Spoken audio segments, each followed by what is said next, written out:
Então, muito boa tarde a todos, muito obrigada aqui pela organização da CIAR, pelo amável convite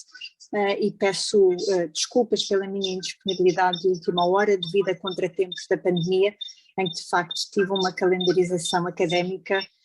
muito difícil de alterar após vários meses de trabalho remoto. Portanto, é um prazer estar aqui remotamente e participar neste evento e gostaria de começar por um pouco introduzir-me. Eu sou uma engenheira do ambiente, também doutorada em engenharia do ambiente e ao longo de todo o meu percurso profissional sempre me foquei e trabalhei na área de mudanças climáticas, alterações climáticas e mitigações às alterações climáticas. E nos últimos 5 anos tenho trabalhado ativamente junto do painel intergovernamental para alterações climáticas, junto do grupo que se dedica exatamente a estratégias, avaliação de estratégias de custos associados e potenciais para reduzirmos emissões de gases de efeito de estufa, e neste último relatório que venho aqui apresentar, dando um foco expressivo ao setor de edifícios e o que foi avaliado como oportunidades e ameaças das alterações climáticas que já estão a ser vividas para as estratégias que são necessárias implementarmos para a redução dos impactos associados aos nossos edifícios. Portanto,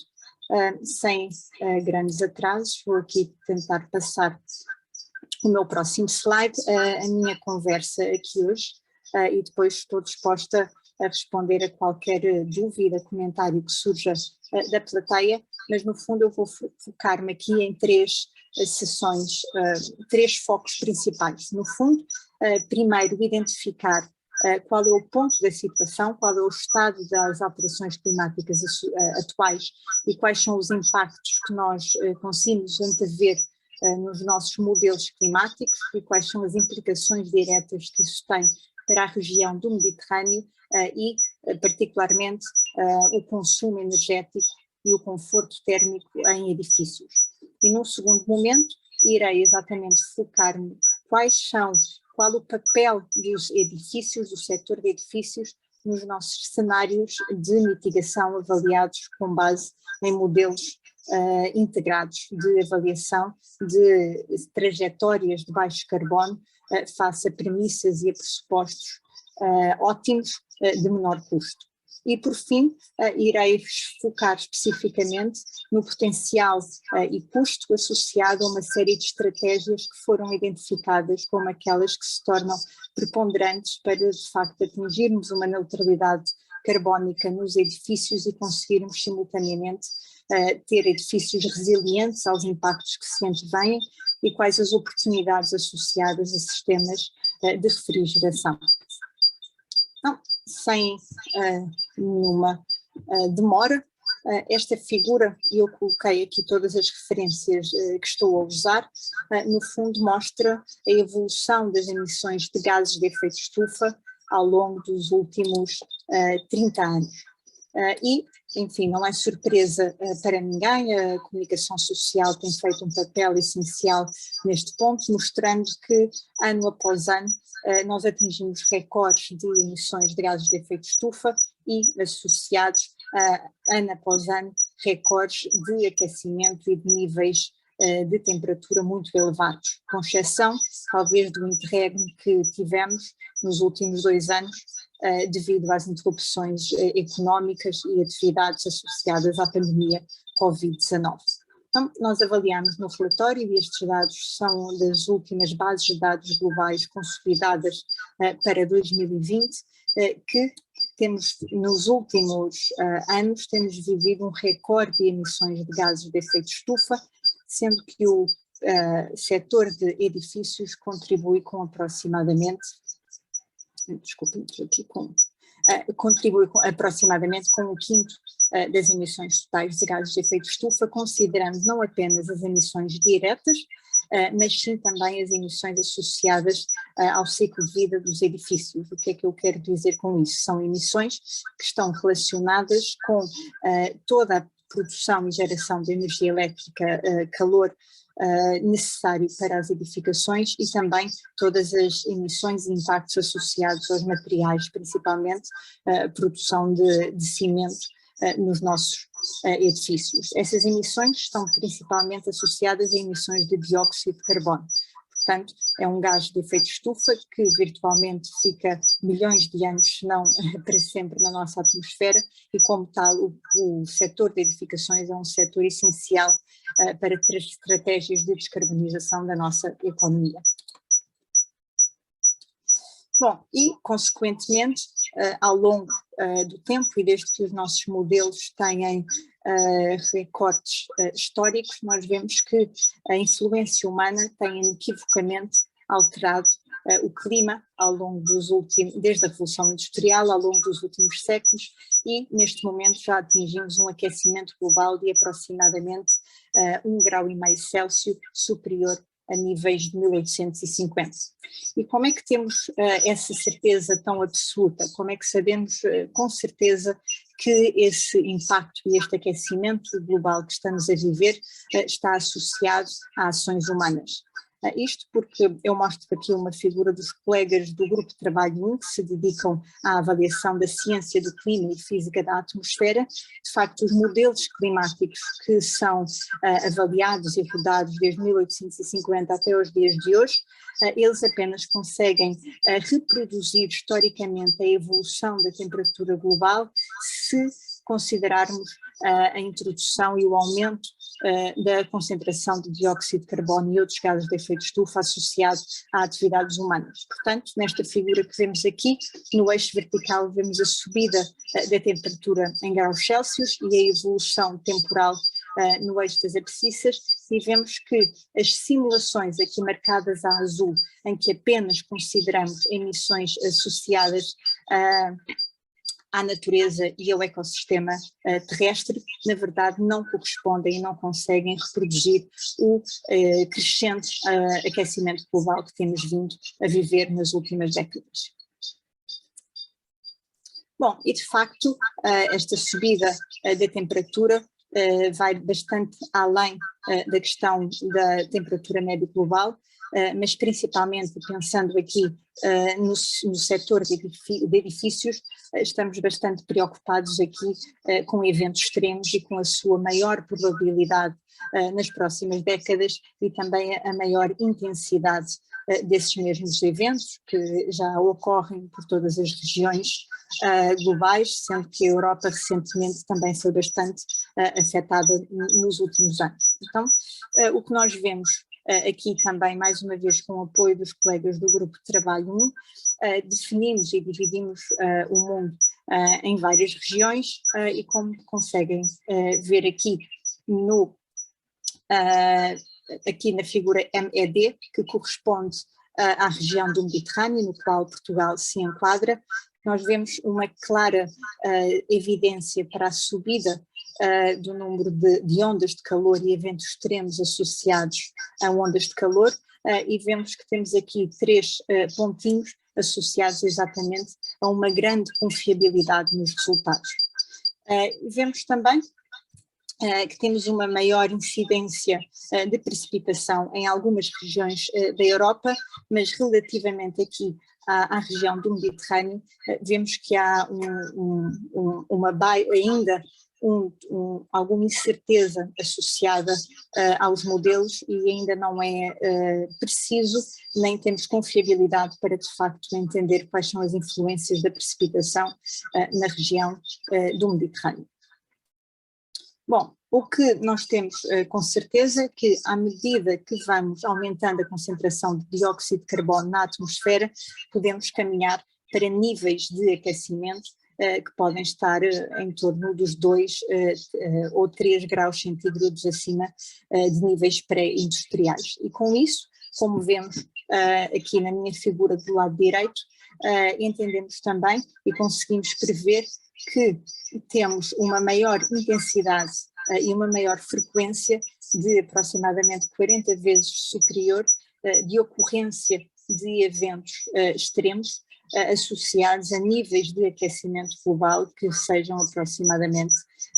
4 graus. Então, vemos por um lado que ao aumentarmos os níveis de aquecimento global, temos maior probabilidade de ocorrência de um evento extremo, especificamente aqui ondas de calor, e vemos que por outro lado esse evento tem uma maior probabilidade de ser mais intenso do que seria em níveis de aquecimento global inferior. E isso é preponderante quando pensamos no nosso conforto térmico em edificações. Bom, o que nós avaliamos também neste último relatório, que foi publicado há 5 semanas atrás, foi na verdade entender qual é a lacuna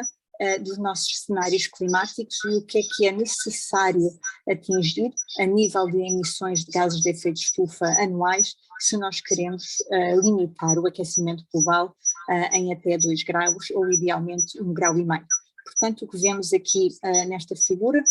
e as unidades aqui penso que ficaram cortadas, mas são gigatoneladas de CO2 equivalente, vemos se mantivermos uma tendência aqui marcada a vermelho de políticas atuais, nós de facto temos uma tendência para estabilizar as emissões de gases de efeito de estufa, o que nos levará a aproximadamente níveis de aquecimento global de 2,8, 3 graus centígrados. E temos na verdade que reduzir significativamente as nossas emissões na próxima década de aproximadamente 40%, se pensarmos em estabilizar o aquecimento em 1,5 grau, caminhando para uma neutralidade climática de emissões líquidas de gases de efeito de estufa até meio do século e, caso tenhamos em mente estabilização do aquecimento global em até 2 graus, temos um bocadinho mais de folga para atingir essa neutralidade carbónica por volta da década de 2070, mas o desafio continua a ser imenso. Os nossos modelos de avaliação integrada avaliaram 5 trajetórias ilustrativas de mitigação. E com isso nós conseguimos entender quais são as estratégias de menor custo para atingir uma certa produção de energia para os vários setores da economia. Focamos especificamente no setor da AFLU, que na sigla em inglês refere para atividades agrícolas e mudança do uso do solo, indústria, transportes, energia, sendo que um desses setores foi exatamente edificações. E, como vemos aqui, estes foram os vários setores que nós avaliamos e, na verdade, neste último relatório do IPCC, algo que foi inovador e inédito dentro da instituição foi considerar, além dos setores tradicionais de oferta de energia e de serviços, foi considerar também o papel da mudança comportamental e a mudança de serviços associada a cada uma destes setores de produção de energia, e eu aqui irei dar foco exatamente e detalhe nestas duas questões, sempre associado ao setor de edifícios. Portanto, como vemos aqui para vários marcadores de modelos climáticos, e aqui vemos os edifícios marcados a azul escuro. Em 2019, como eu já referi, as emissões associadas do setor de edifícios aproximadamente 12 gigatoneladas por ano, mas se queremos de facto, em todos estes cenários que consideram trajetórias para estabilizar o aquecimento global, como podem ver, a redução muito significativa associada aqui ao papel dos edifícios. E estamos a falar especificamente em atingir uma neutralidade carbónica de emissões em edifícios em 2050, e isso pode ser feito especificamente a partir de 3 estratégias que foram avaliadas. Uma estratégia que passa pela suficiência, por aumento da eficiência energética e por uma expansão de renováveis dentro da nossa matriz de geração de energia elétrica. E focando nestas 3 estratégias, os nossos modelos de facto mostram e apresentam soluções ótimas dentro de um orçamento de carbono restringido e associado a uma estabilização do aquecimento global em 1,5 grau. Bom, dentro dos edifícios, nós na verdade, como eu já referi, projetamos uma neutralidade de emissões de gases de efeito de estufa em 2050, ou seja, associando as emissões diretas que são compensadas com emissões negativas, por exemplo, a partir de espaços verdes ou de jardins verticais, como vemos aqui em algumas figuras, em algumas cidades europeias que já estão a ser implementados, mas vemos também o importante papel das estratégias de retrofit em edifícios atuais e como é necessário ter um portfólio de políticas bastante precisas e ambiciosas, porque na verdade a ação nas próximas décadas é essencial se queremos de facto atingir as nossas metas para 2050. Portanto, é essencial fazer uma readaptação do parque de edifícios atual, que tem um elevadíssimo lock-in, ou seja, temos um grande tempo em que temos edifícios pouco eficientes e infraestruturas muitíssimo eficientes e hipercarbónicas, e temos também que, na verdade, ter uma série de estratégias para que os novos edifícios que estão a ser hoje construídos e implementados já tenham entre eles o domínio e a capacidade para ser mais eficientes e para caminhar de facto para essa neutralidade carbónica que é exigida.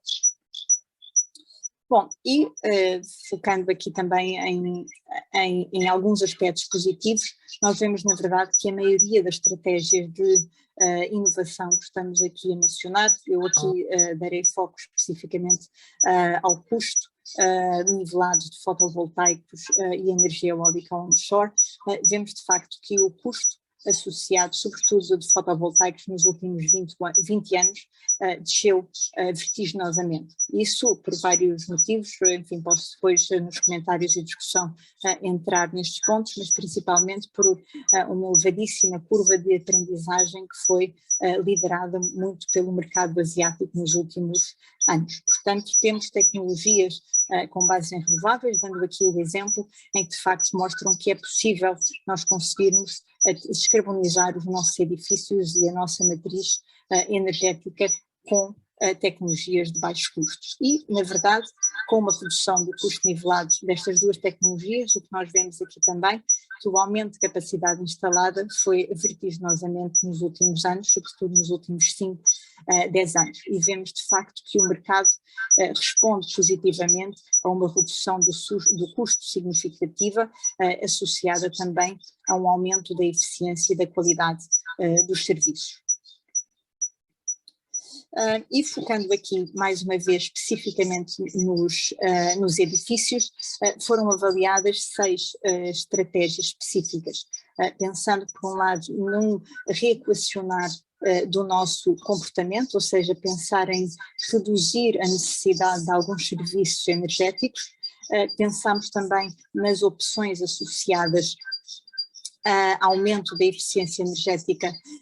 sobretudo em eletrodomésticos, pequeno porte, iluminação e outros equipamentos, e são estas duas estratégias que nós vemos aqui que têm um menor custo de abatimento, marcado a azul nestas barras que mostram exatamente o potencial de contribuição e o custo muitas vezes mostra ser um custo negativo, ou seja, nós temos benefícios e até ganhos se implementarmos esta estratégia. Vemos também que aumentamos o custo, mas também associamos um potencial de redução significativo, se pensarmos na introdução de edifícios inteligentes e com uma altíssima eficiência energética na construção de novos edifícios e na implementação de sistemas descentralizados de energias renováveis à base de microeólica ou fotovoltaica. Portanto, nós vemos que dentro do nosso parque existente temos de facto estratégias de custo que podem eventualmente ser negativas e temos vantagens inequívocas de adotar e aumentar a eficiência energética e também de repensarmos os nossos padrões comportamentais para de facto consumirmos a energia e termos necessidades de conforto térmico mais inteligentes e mais adequadas aos dias correntes. Bom, e quando pensamos um pouco além do nosso foco de alterações climáticas, o que nós também vemos, e aqui mais uma vez dou um destaque particular para o setor de edifícios, é que todas estas estratégias que foram avaliadas e mencionadas, passando por uma gestão do consumo energético, aumento de eficiência energética, nós vemos que, sem exceção, temos grandes e avaliamos grandes co-benefícios em outras dimensões do desenvolvimento sustentável, focando aqui especificamente no ODS 7, que se refere ao acesso de energia limpa, focando também nas questões associadas à inovação e geração de emprego. Portanto, nós estamos, na verdade, a matar dois coelhos com uma cajadada, ou seja, ao introduzirmos estratégias de eficiência energética, de suficiência nos nossos edifícios, estamos simultaneamente também a trabalhar em outros níveis de sustentabilidade. Bom, isso, enfim, isso é tudo tão fácil teoricamente, como alguns de vós podem estar a pensar, quais são os principais desafios. E enfim, eu toco aqui no calcanhar daqueles que passa exatamente por investimento. Assim como nós temos uma lacuna de emissões, temos também uma grande lacuna de investimento em tecnologias de baixo carbono e hipocarbónicas. Isto porque, apesar de termos capital global suficiente para fechar esta lacuna de investimento, nós necessitamos de aumentar o nosso investimento em baixo carbono na economia global entre 3 a 6 vezes no espaço de 8 anos, o que se torna uma tarefa altamente desafiante e contamos com instituições fortes e cooperação internacional para o fazer. Na verdade, no contexto da pandemia Covid-19,